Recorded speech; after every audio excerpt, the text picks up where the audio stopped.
Welcome to Yoga of Recovery, Healing Habits That Bind Us. Now we're at our third tenet, life is relationship. So where does this tenet come from?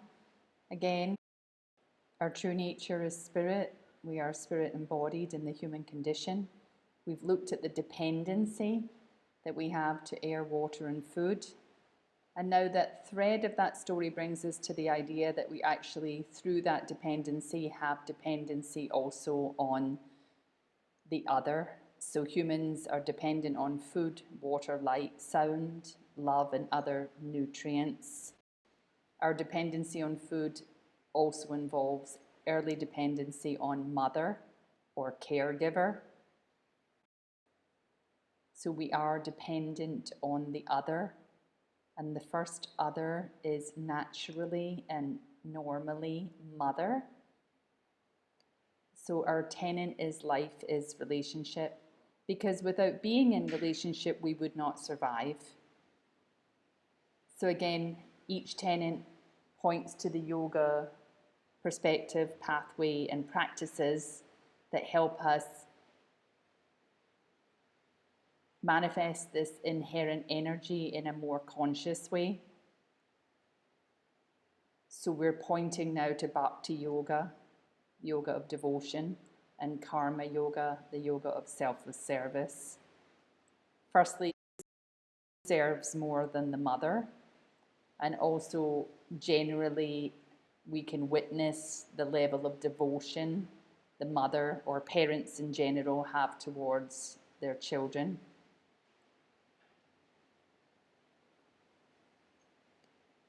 So first, that we usually put up in yoga of recovery, what's the difference between illness and wellness, to bring this point home to us in the most simplest way I've ever seen done. And I was told about this in a talk that Swami Satchidananda gave. So I wasn't there, but I heard about that talk. And this is how he presented the difference between illness and wellness to a group of medical doctors that he was presenting to. And he simply wrote the words illness and wellness and pointed out that the difference between those two is the I and the we. The I representing the illness and the we representing the wellness. The I of the ego, the I of the isolation, the separate self, and then the we of the wellness, the we of the welcome. So that's a pretty profound way to represent what we're talking about in life as relationship. I've been teaching that for many years, and there's always a shift in the room as people look into those two words. And it's fundamentally important because for some reason, along with the aspect of denial that goes with addiction, there's also this idea that I can recover on my own. I don't need to share this with anybody. I can keep it a secret and I'll just overcome it myself without asking for help. And it's been proven time and time again that one of the most fundamental things going to happen to set you on a path of recovery is changing the I to the we. So getting out of the isolation, the separate self and its suffering, and asking for help, and therefore moving into company. So the 12 steps offer the company. They also have one-on-one company, which is sponsorship. And yoga does a very similar thing. Yoga has what they call satsang, which is the company of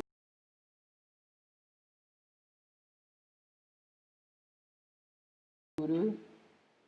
So I'm not saying particularly that sponsors are teachers or gurus. They each have their own role, but for the individual guidance, it would come, both methods would offer it, 12 steps through a sponsor, more through a teacher, and if you have the blessing, a guru. So generally what we see here again is that it is a bad idea to put addicts in jail. what we talked about earlier when we were looking at the history of addiction, the idea of punitive measures. It isn't that wise because jail could be seen as kusanga, unwise. Kusanga is the opposite of satsanga. Sangha means company, sat means truth. So the company of the truth seekers, the company of the wise. Whereas ku means bad space. So the company of those whose minds are not clear, you could say. And I'll just say here that I'm often uncertain how you spell that word. So it's either KHU Sangha or KU Sangha. So Kusanga is spelled differently, that Sanskrit word.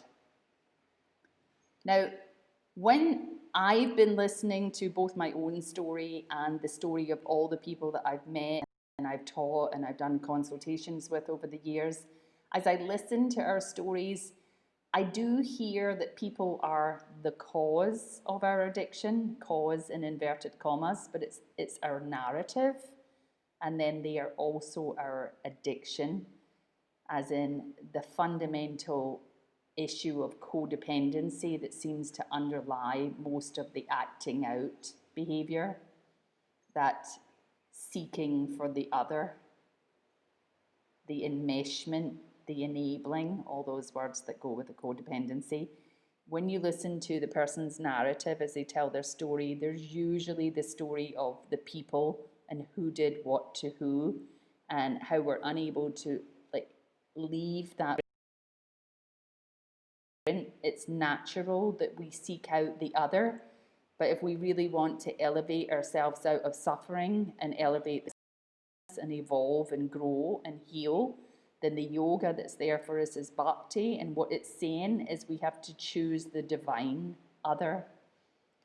So coming to that, it is our closest relationships that most determine who we are. So hence you can see how much relationships would have an effect on us as we grow up. And we'll talk about this in another session, but we do have the adverse childhood experiences where people are raised in abandonment and neglect.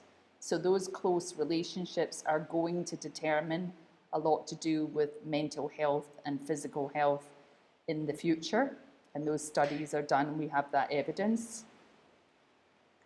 And generally, Ayurveda would say that the lack of spiritual company is the main cause of psychological unrest in our society. So the solution, the healing, is seek the company of good and wise people, the satsanga. So that would be spiritual teachers, true friends, not enabling or gossip circles, the beauty of nature, great art and wisdom teachings, something that really appeals to your heart. So again, that correlation, satsanga is yoga, fellowship is 12 steps, lineage is yoga, the traditions hold the groups together for the 12 steps, the teacher is the yoga, sponsor is the 12 steps. So what I'm pointing out is it's fundamentally correct what the 12 steps do according to the yoga pathway, and that is to end the isolation. And one of the biggest things about this is that the first word of the 12 steps is we. And so that first word tells everything about what's to come. So we admitted we were powerless. The biggest emphasis is on that first word, and it's we. It tells you everything that the 12 steps is going to rely on, which is the power of the group. The opposite of addiction is not sobriety, it's connection. So that was something that was said in a TED talk by Johann Hari, who wrote a book on addiction within the last few years. And that's been well known for a long time. Again, I'll say again, the first word of the 12 steps is we. So it comes down to our relationships then. So we have different levels of relationships. We have me and my higher power, or source, or spirit, whatever you call that, as we've discussed. Me and my own self, a relationship with my own self. Me and a relationship with others. And also me and a relationship with my environment. So the main thing about relationship is all life is relationship. So in Bhakti, we're looking more towards me and my higher power relationship. And as we come to this at the level of life is relationship, we begin to understand our need for a concept of God we can relate to, us personally. So at this point, it tends not to be the abstract or the void, the universal consciousness principle. It's something that we are accustomed to, something that we can relate to, that we feel comfortable with. But it's also important that that's something that's not forced on us. Bhakti Yoga names this as the Ishta Devata. And the Ishta Devata is your chosen form of the divine that most appeals to your heart. Now, ultimately, God is beyond name and form. That's the whole message of yoga. But because of our own nature, it's important for many of us to put a name and so that we can relate to it, because it's more difficult to relate to the abstract or the no-thingness or the all-everythingness. So there's a thing about the 12 steps, what they say is understand. So they talk about God as we understand him. And that language is problematic for some people. In yoga recovery, we would just want to unloosen and untie those knots of disturbance around the language. So it's best not to think that you can understand God, but it's more the God that you feel in your heart. So the ideas of God have more to do with feelings and emotions than they do really a truly intellectual understanding. And that's what Bhakti Yoga is about, allowing us to have the feelings that we have. And the other problematic aspect of the language of the 12 steps is God as we understand him. Now, a lot of people will replace the him with God as we understand God. But I have seen a lot of breakthroughs just to introduce the idea of not exclusively him, but also her, just to balance the gender of the choice of who our God or goddess can be. And that matters a lot, I would say.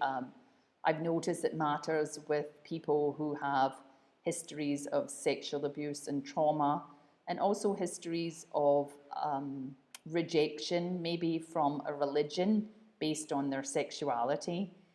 And so the gender issues come up considerably for them, and this softens that.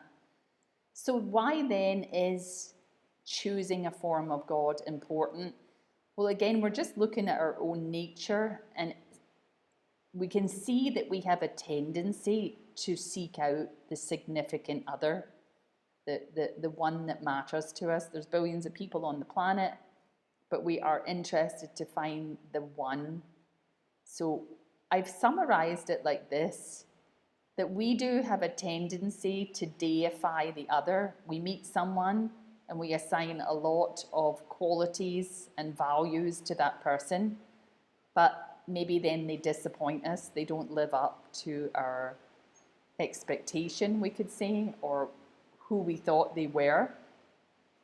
So they disappoint us and we demonize them because of our disappointment.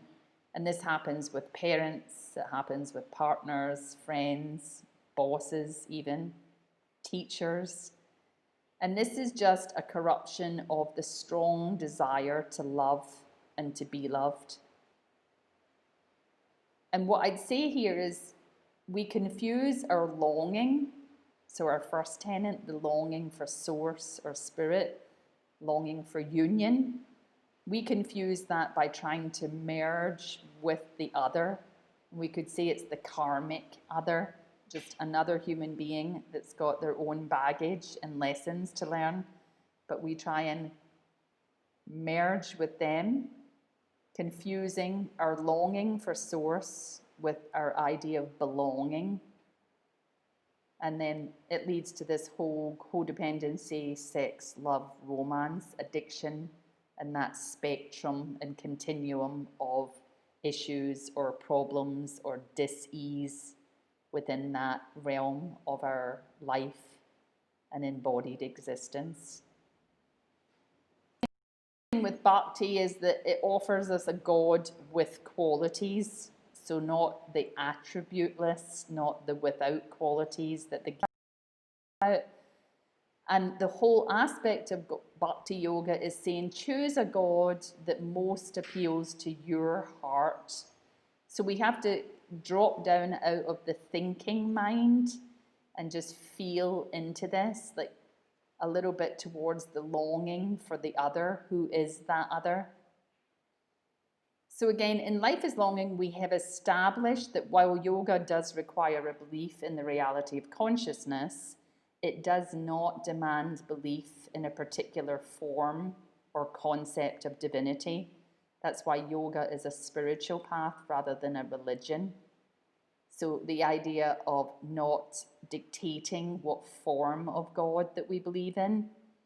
But Bhakti says, if the form of God would suit you, and it suits us because of our very nature as beings who are dependent on the other from birth, that is something that we're used to. It's something that we seek out to trust and be with the other. We're social beings. That the form will often help us manifest and have that relationship with the divine. But it must come from our own heart. And again, the intellect tends to not to help us so much in this. And it's mainly because Bhakti has a lot to do with symbolism and feeling. So it's the different centers that we come from, the heart center. Also the subconscious mind rather than the conscious mind. And the subconscious mind is not so much using language and reason, but it's using things like shapes and colors.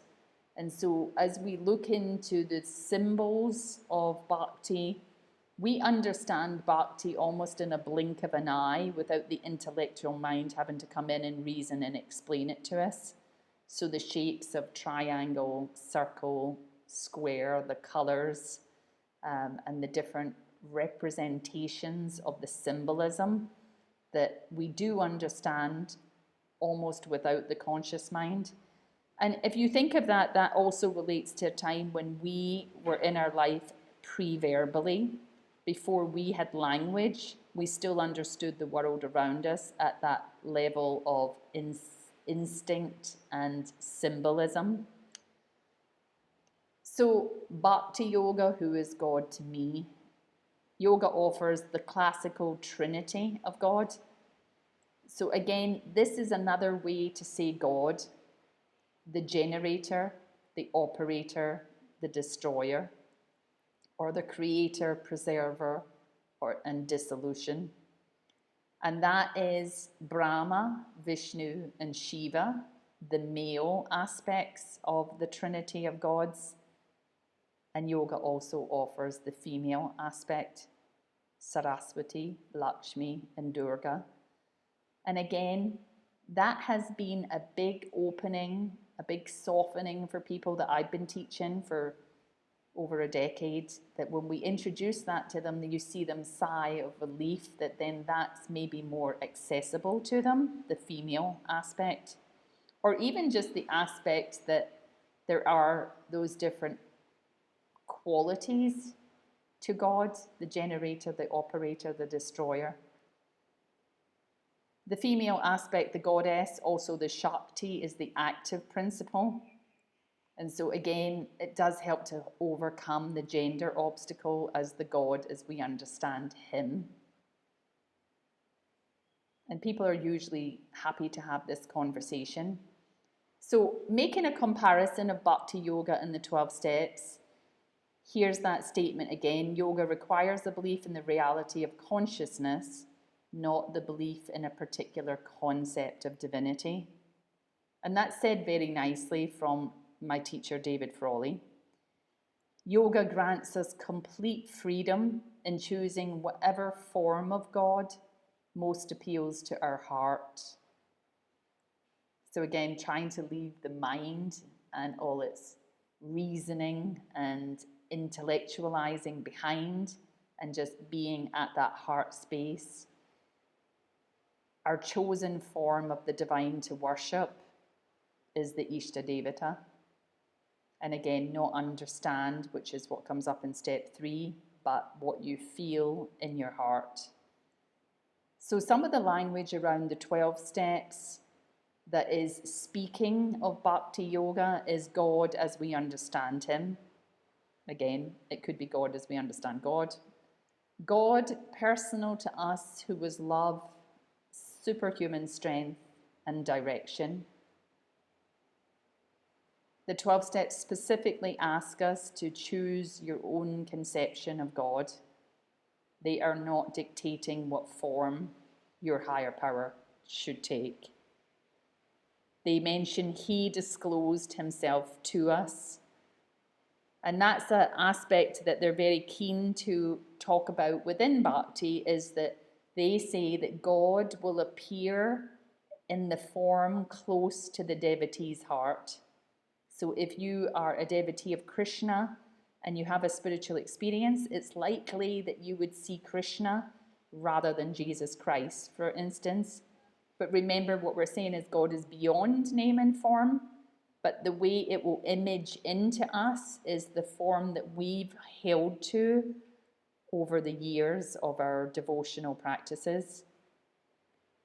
And then, very important in the 12 steps, recovery is not dependent upon people. It is dependent upon his relationship with God, and that's from the AA Big Book.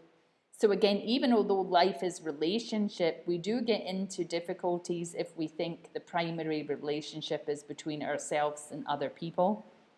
Yoga is very clear that the primary relationship is between us and the God of our choosing. Bhakti Yoga is one of the main considerations for treating emotional problems. So in training in Ayurveda, when it comes to emotions, then firstly we say Ayurveda psychology is yoga, and the yoga is Bhakti Yoga. And Bhakti Yoga is not as structured as the other yogas, but it does require purity, consecration, and self-sacrifice to the divine beloved.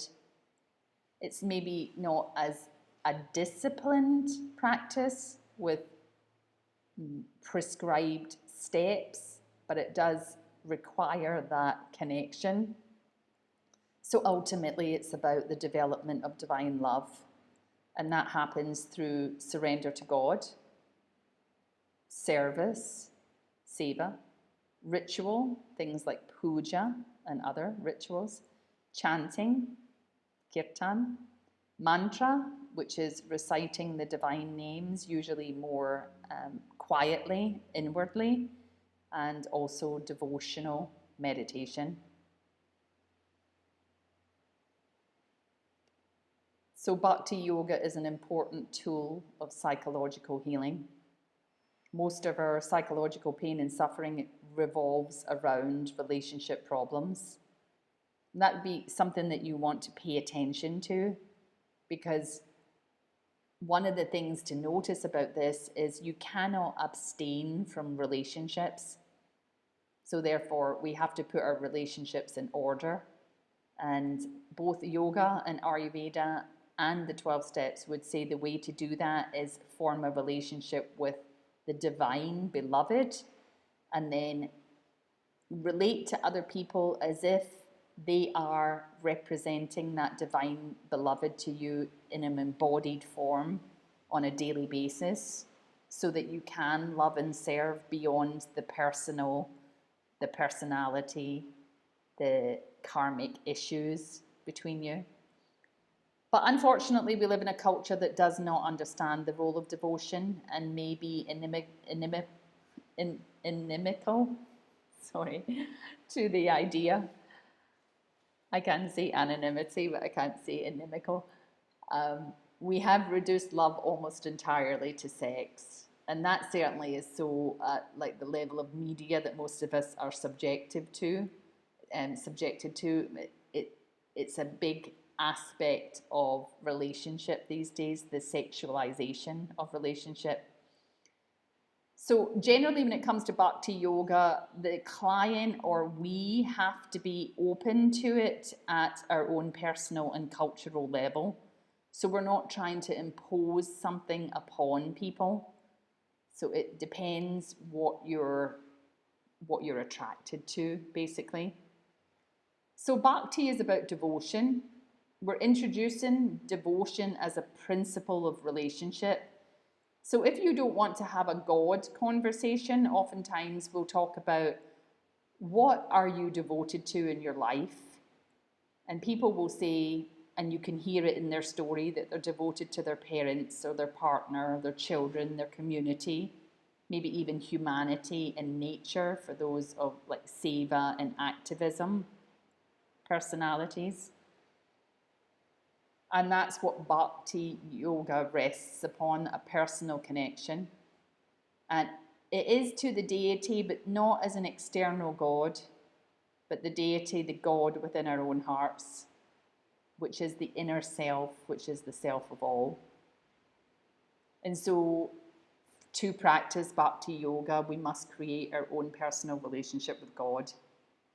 Since our main attachment is to the human form, looking at God in a human form can be a good way to use our human limitations to help us go beyond them.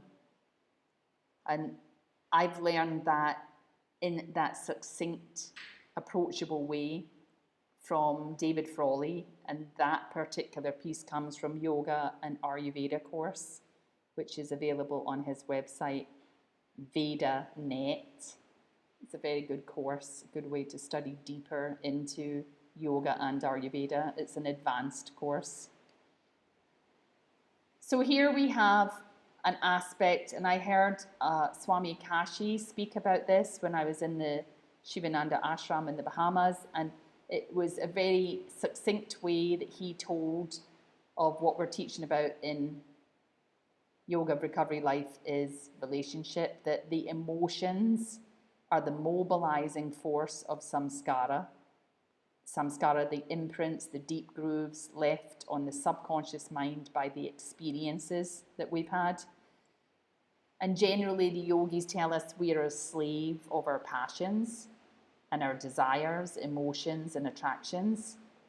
And this is the due to the force of samskaras or impressions of previous births. So to do something with strong devotion is like taking a truck and filling in the rut. So the emotions are creating, in this first picture, these deep rutted grooves in the road, like the old highway, the old habits, what we resort to under stress or when we're tired. So that they're deeply grooved because we've repeated them over time. So they're deep rutted grooves. And some of the disciplined practices seem to be like the middle picture, where you're taking a small instrument and laying a little piece of sand one day at a time over those deep rutted grooves. So it seems like a giant task to undertake, and it seems like slow going. But a lot of people will describe whatever a spiritual experience is, that it's usually brought on by a disturbed emotional state, like I can't take this anymore, what am I going to do, help me, God help me, even for people who don't believe in God, and then something happens. And that something is like that moment when the emotions get so strong that there's nothing left for the ego to do, and somehow that aspect of devotion comes. And I don't know if we could really say it's devotion, but that deep begging desire for something to change, and then that is the spiritual experience, the hitting bottom where something arrives and it's like the dump truck and those grooves are smoothed over. So I hope I do his story justice, because it definitely, I have witnessed it in my own life, I've experienced it, I've heard other people tells stories about it. It's an important thing, and it's often not that well represented either by Western medical science or even psychology, maybe. So another part of the bhakti, apart from choosing the form of God that appeals to your heart, is the bhavas. And the bhavas are another aspect that really open up the relationship that we're talking about for the healing to happen. And they are the different attitudes we may adopt when relating to the divine. It's like the roles that we play. It's the moods or feelings which reflect the whole variety of human relationships. So we have Vatsalya Bhava, which is the parent-child relationship. So you see your God as the child, or you see God as the parent. Here it's given as Yashoda and Krishna. And so the aspect there is Krishna's mother. So the mother is looking on God and tending to God as if it's a dependent child.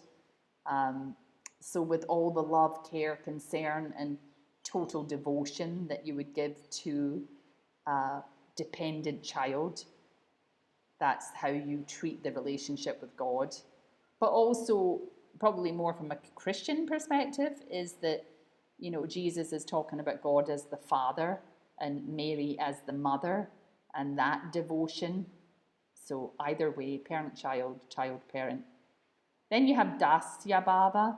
So you see yourself as the servant of God, visualizing God as the all-powerful, all-knowing, and omnipresent master of creation. I think even in the big book of Alcoholics Anonymous, it says something about God is the director, God is the boss. And we know the Das because of our kirtan artists like Krishna Das. And it's interesting to me when you read Krishna Das's bio, it reads servant of Krishna. That's it. He doesn't give a lot of who he studied music with or what CDs or awards he's won. He just says servant of Krishna, which is very humble and very beautiful. And that's what you get around the bhaktis. You get this feeling of deep humility and love. And so the example of given here is Hanuman and Ram, Lord Ram, and Hanuman is his devoted servant. Hanuman will do anything that Ram needs in that sense of seeing the other, the Lord to worship through service. Sakya Bhava is from the realization that God is your best and most intimate friend. And it's often said that that will come from serving God. So when you become a servant to someone, you're always there, always thinking of them, doing things for them, then ultimately you become very good friends. And the example here is Arjuna and Krishna. So Krishna as the Lord shows up and helps Arjuna through the battle of the Bhagavad Gita. And he's talking him through it, like, you've got this, buddy, you can do this, what do you need? I'm here for you. So he's there by his side, just being his friend. And then there's the Madhura Bhava. And Madhura means sweet like honey. So this is the Bhava of the lover and beloved. And it's usually exampled by Radha and Krishna. And it's also, Radha and Krishna are the lovers, but it's also seen as the husband and wife, which would be perhaps Sita and Ram, where they are a married couple. But it is that idea of kind of the lover-beloved aspect, that you have that maybe romantic notion, that feeling of being besotted, being overcome with desire for the other. And so that energy of your life can be put towards your relationship with your higher power. And for some people, that would be a welcome relief, because if we continuously allow that energy to go out towards the next romantic or sexual conquest, then that becomes very addictive, troubling behavior. And so we can turn that around. And what really Bhakti is saying is you can't really suppress that energy and just get rid of it, but if you can just accept that energy and channel it in the right direction. And this is a key phrase, the emotions properly channeled become devotion. And the last one, Shanta, Bhava, Shanta, peace. So seeing and experiencing God as supreme peace. And so the idea of this is exampled by Bhishma. Bhishma is a character in the Mahabharata. So what this does is it tells you about characters and their qualities, and it elicits some sort of curiosity of, well, who is this person? What situations and circumstances did they face, and how did they overcome them? And so Bhakti will tell the stories and describe these characters and image these characters to us in art form, and so that we can find this relationship with the story, and the relationship with the story can help us evolve and transcend the consciousness of our original stories, so we can come into greater growth and healing from them. So it's all about developing devotion. So as we choose the form in our relationship, we repeat the divine name and the mantra, and we do daily rituals, offerings, and prayers. And we'll talk about that a little bit more in the next session. Rituals are the major healing practices which are part of the spiritual therapy of Ayurveda.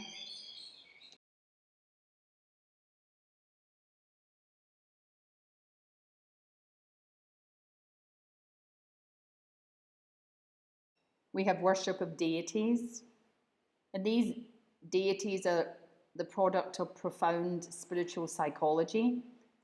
And we've got the use of wrathful deities that helps us overcome anger and negative emotions, our own or others, so the negative emotions of others.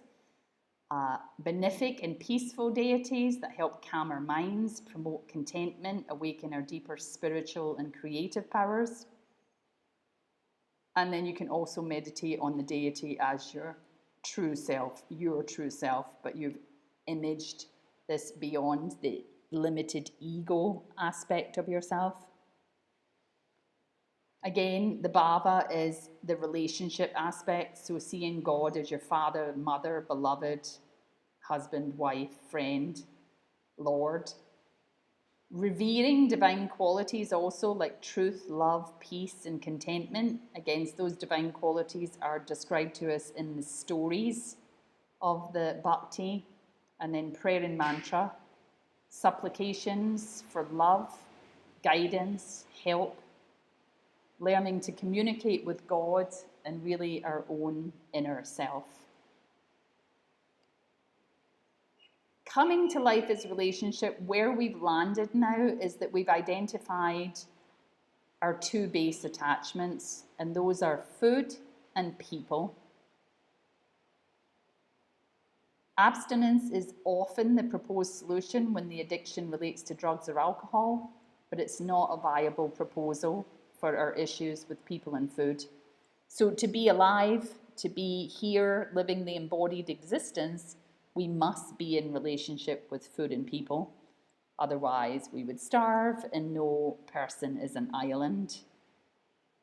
So abstinence is not the solution, which really just means that we have to bring some form of healing, some modality, some spirituality, so that we can evolve out of the repetitive, limited ego cycle of desires that we're in around food and people.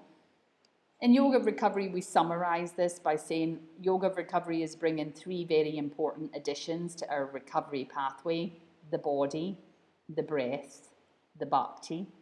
In the bhakti, the devotional nature. We're allowing ourselves to feel the feelings, although we're channeling those feelings now towards our chosen form of divinity, rather than the unfortunate other person who just happens to be our flavor of the month, or who we put too many expectations on recently or for a long time.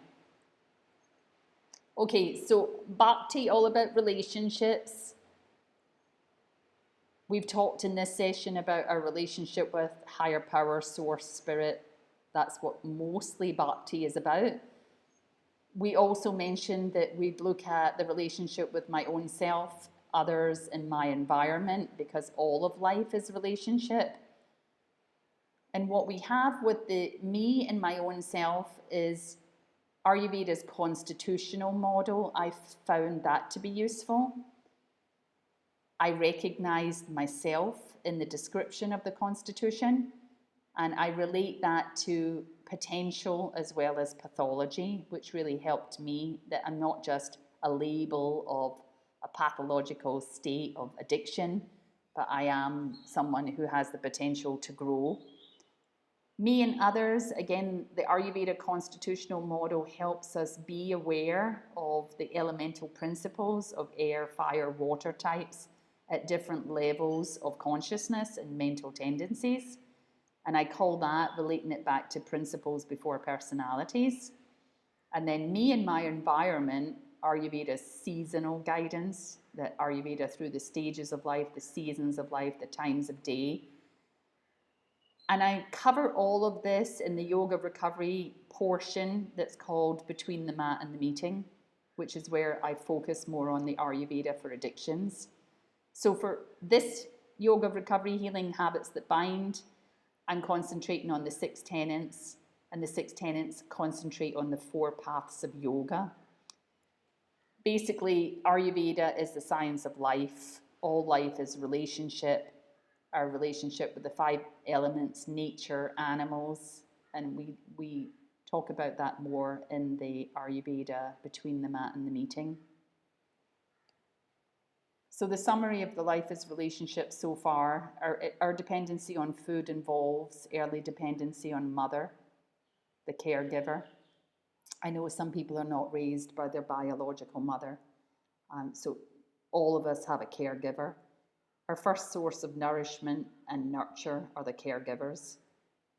The yoga that allows us to evolve and express the inherent energy that we have around relationship is Bhakti Yoga and Karma Yoga. What's really important is that we is the first word of the 12 steps. And so Robert Svoboda, the teacher of Ayurveda in the West, says if you want to know a text, look at the first word and the last word of the text, and you'll get a general idea of what's in between. And he's talking about the Vedas, which are lengthy textbooks. And I just took him at his word and looked at the first word and the last word of the 12 steps, because they are an immense summary of these paths of yoga. And so there's the first word, we, and I'll tell you that the last word of the 12 steps is affairs, which is an interesting word, again, to do with relationship. But it says we will practice these spiritual principles in all our affairs. So not just to do with abstinence from a particular behavior or substance, but across our behavior in everything that we do. So our tendency to deify or demonize the other, if you recognize that within yourself, then that is pretty much telling you that Bhakti Yoga may be the yoga that will help heal your heart towards grudges and resentments and disappointments and bitterness and comparing and jealousy and all those things that many of us suffer from.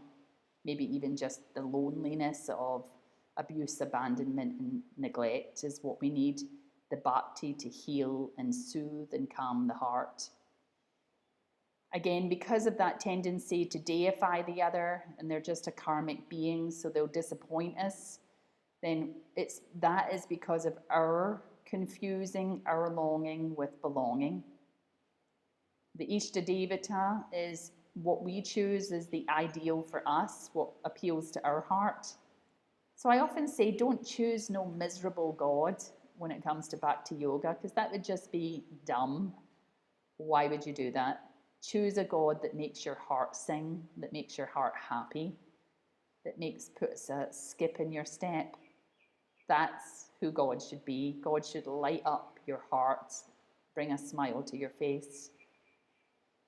The opposite addiction is not sobriety, it's connection. And then recovering through our connection with the body, the breath, the bhakti.